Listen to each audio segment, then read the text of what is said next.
Betul, ini karunia Tuhan. Gerak Allah yang menggerakkan hatinya Buya Hamka. Sehingga saya anak nakal, saya masuk Islam padahal cuma mau nanya doang di Masjid Al-Azhar. Tahu-tahu sekretaris Masjid Al-Azhar, Ustadz Jaini, langsung bawa saya ke rumah Buya Hamka. Buya Hamka langsung bilang, kamu kalau mau masuk Islam harus syahadat hari ini. Saya bilang, enggak, saya mau belajar dulu besok. Dia bilang, nak, jangan, katanya. Kalau kamu sudah niat, ikutkan saya saja kalau kamu nggak bisa baca syahadatnya, katanya. Kenapa? Saya bilang, Buya, nanti kalau kamu pulang, kamu belum masuk Islam, kamu meninggal secara non-Islam, dosanya ditanggung oleh Buya, katanya. Gitu. Jadi ya, alhamdulillah, saya ikut. Saya bilang, Buya, saya nggak bisa. Udah ikutin saya aja. Baca 2 kalimat syahadat. Gimana Buya? Akhirnya bacain. Asyhadu alla ilaha illallah wa asyhadu anna Muhammadar Rasulullah. Langsung saya disalamkan. Anda sudah Muslim dan dosa kamu bersih semua. Kamu bagaikan bayi yang baru lahir. Top juga ya. Tapi akhirnya memang begitu. Setelah saya masuk Islam, paling tidak banyak perubahan. Pak, sebelum masuk Islam, zamannya saya zaman jahiliyah lah. Ibaratnya. Umur berapa itu? Itu tahun 81. It was 23 to 24. Saya masuk Islam. Jadi 23 atau 24. Saya lahir tahun 57, jadi 81. Dan yang menarik lagi, waktu itu zaman-zamannya saya di Kadin. Jadi saya dapat fasilitas bisa ikut BP7, bisa ikut Lemhanas, Terpatnas. Ya kan? Itu saya pengurus Kadin waktu itu, ketua Departemen Kehutanan Kadin Jaya. Nah, saya dapat fasilitas saya untuk bisa dapat kursus gratis di BP7 mengenai Pancasila, di Terpatnas mengenai ketahanan nasional, apa semua saya bisa. Sehingga di situ saya membuka, membuat saya mendapatkan network teman-teman senior-senior itu di Terpatnas, tentara-tentara semua, yang muda-muda yang mau sekolah, itu semua harus masuk situ dulu. Terus BP7, orang-orang yang mau jadi pejabat itu harus masuk BP7 dulu, dapat sertifikat lulus mengenai Pancasila, zaman Orde Baru. Sehingga saya membuka network saya sana, saya cari teman sebanyak-banyaknya. Saya ibaratnya jualan kartu nama, ini nama saya Pak, ini nama saya, mohon nomor telepon Bapak, apa semua. Ya kayak marketing sales lah gitu. Akhirnya saya mendapatkan satu network teman yang baik semua. Makanya nama saya akhirnya, waktu saya habis masuk Islam, saya juga nggak tahu. Waktu saya di BP7 lagi sekolah, dulu zaman Starco. Starco saya bunyi dari kantor saya. Dia bilangin, ada telepon dari Buya Hamka, minta ke rumah jam 5. Waktu itu, pager ya? Pager. Iya, pager Starco waktu itu kan. Yang itu, tweet, gitu. Oh ya udah. Waktu itu cuman ada telepon di mobil yang warna orange. PT Inti yang punya. Itu telepon yang gedenya setengah mati, itu telepon mobil. Saya waktu itu naik mobil dan saya udah bisa beli telepon tuh, saya ngumpulin, kalau nggak salah waktu itu hampir 10 juta tuh beli telepon, mahal banget zaman tuh ya, zaman yang orange. Nah, saya telepon dari pas keluar dari BP7, saya telepon ke kantor, iya katanya Buya panggil. Saya datang ke rumah Buya, waktu itu 5:30 dulu, belum macet. Ya, itu was 83, 84 kali ya. No, 81, 82. Tahun 81, 82. Iya, belum macet. Iya.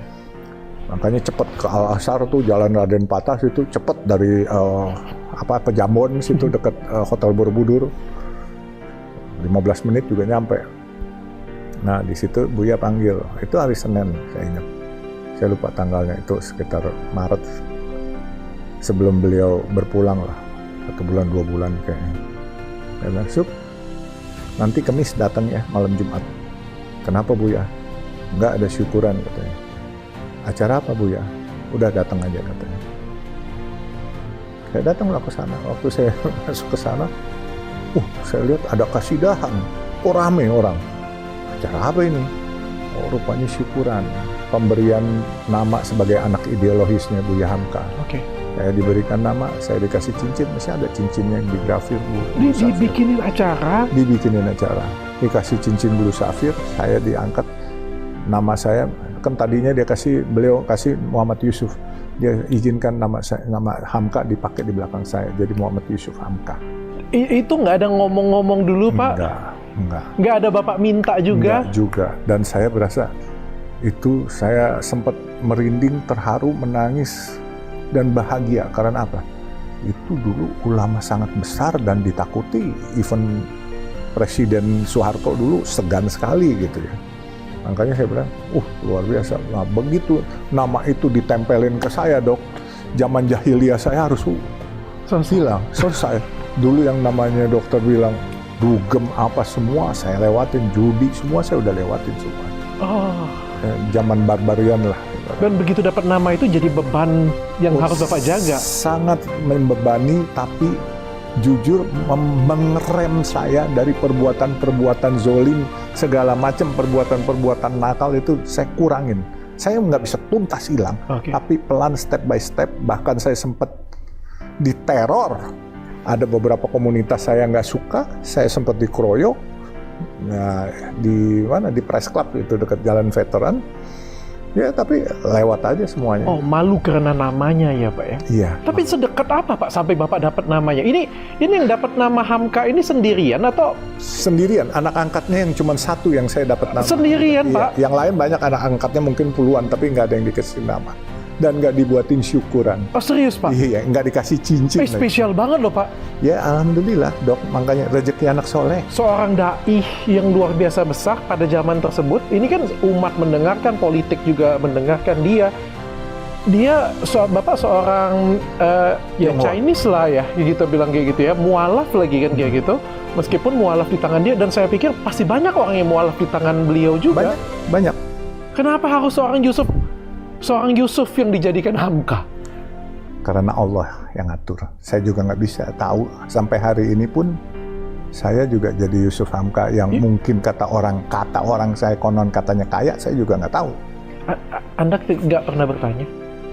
Saya kadang-kala suka megangin tangan saya, Dok, mukul-mukul sendiri. Saya ini mimpi apa kagak gitu. Saya ada hari ini. Benar-benar. Wallahi wa nabi wa rasul. Kalau misalnya ya lagi hujan gede nih, geluduk gede nih, saya terus, ini ada apa ya? Ini gue masih hidup ya? Saya bilang gitu. Iya, gue di rumah masih bagus ya, rumah gue gitu. Sekarang saya takut, jujur. Saya ini cuma mimpi. Benar. Tapi rupanya mimpi ini Allah kasih jadi kenyataan. Ya kan? Kita nggak bisa nolak. Kalau Allah sudah mau mengambil juga kita nggak bisa nolak. Kalau Allah mau memberi juga nggak ada bisa nolak, Dok. Saya udah lewatin semua hidup saya. Apa yang dia sukai dari seorang Pak Yusuf Hamka? Dia cuma pesan, mungkin ya namanya kalau Buya Hamka itu waktu itu dia bukan hanya seorang kiai, tetapi kiai besar. Kalau kalau di teman-teman Nasrani itu kan ada uskup agung gitu ya, paus. Kalau beliau tuh mungkin orang bilang semacam kayak pausnya Islam, tapi menurut saya di atas itu. Sebelum Santo kan ada Beato. Nah, ini kayaknya Beato. Jadi di atas itu manusia yang menurut saya bisa melihat, bisa merasakan, dan feelingnya kuat. Beliau tuh menurut saya jeli, welas asih. Feelingnya kuat. Dan saya yakin dari beberapa anak angkatnya, saya merupakan pilihan, pasti beliau istiqoroh dulu, bukan langsung ujuk-ujuk. Ya kan sama, Dok. Dokter mau pilih bini juga kan feeling-feelingan. Iya, sama, itu pasti. Saya juga mau menerima itu antara takut dan bangga. Takut karena ntar nama orang rusak lagi dipakein di badan saya. Gitu. Nggak taunya alhamdulillah, Dok, saya ngerem pelan-pelan, kelakuan buruk semua hilang, Dok, semuanya. Itu strategi Buya ya untuk mengerem Pak Yusuf ya kali ya. Itu juga strategi Tuhan melalui Buya. Tapi Buya sempat berpesan waktu dia bilang, kamu masuk Islam nanti kamu harus berdakwah di teman-teman komunitasmu dan harumkan nama Islam. Berikan contoh Islam yang rahmatan lil alamin. Islam yang cinta kasih. Itu pesan Buya. Yes. Itu pesan Buya. Dan saya masih ingat, harumkan nama Islam dengan perilaku yang baik dan ajak saudara-saudaramu kembali ke agama leluhur mereka, kata Buya. Karena dulunya katanya di Tiongkok itu orang-orang Tiongkok banyak yang Muslim. Tapi waktu masuknya komunisme, semua agama diberangus. Buddha, Islam, Kristen semua diberangus jadi komunisme. Nah, tetapi kan kita lihat sekarang ini di Xinjiang, di Uighur semua, Xinjiang semua ada semua orang-orang Islam, dan bahkan restoran-restorannya lebih canggih dari di sini. Halal pokoknya, halal semua.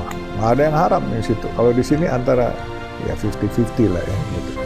Pak, ini kan perubahan mualaf masuk Islam, respon keluarga gimana?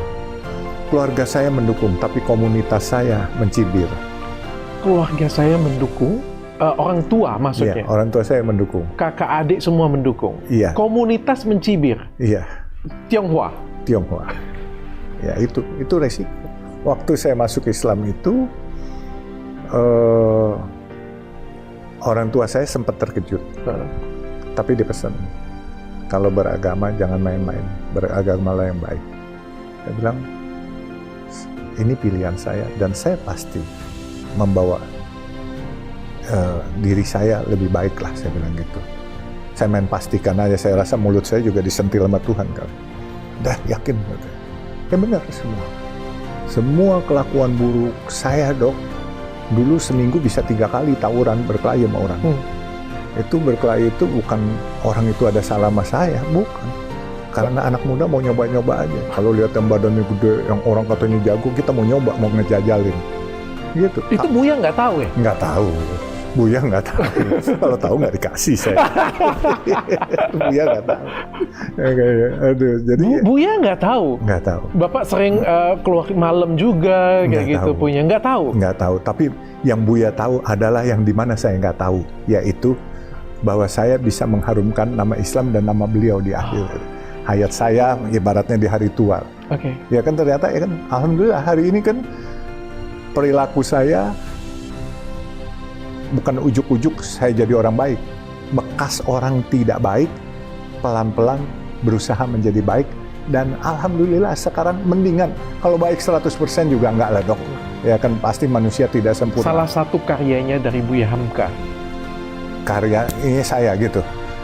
Ya, dia berusaha menasihati dengan kata-kata yang welas asih.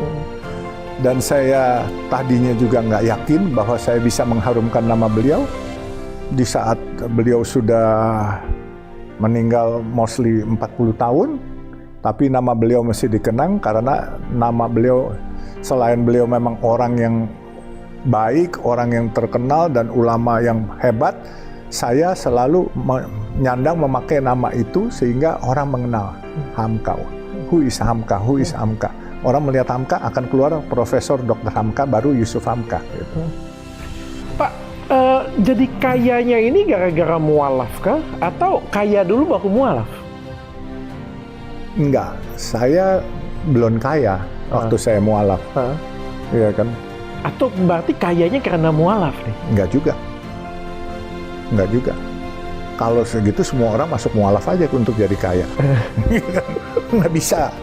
Ini karena saya masuk Islam, perilaku saya lebih baik yang pasti.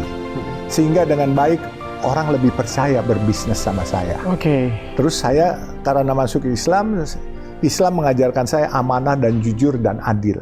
Sehingga saya dalam berpartner, berbisnis dengan orang, saya jalankan amanah ini dengan jujur, adil, dan tepat waktu. Oh. Jadi sehingga ini yang membentuk karakter saya.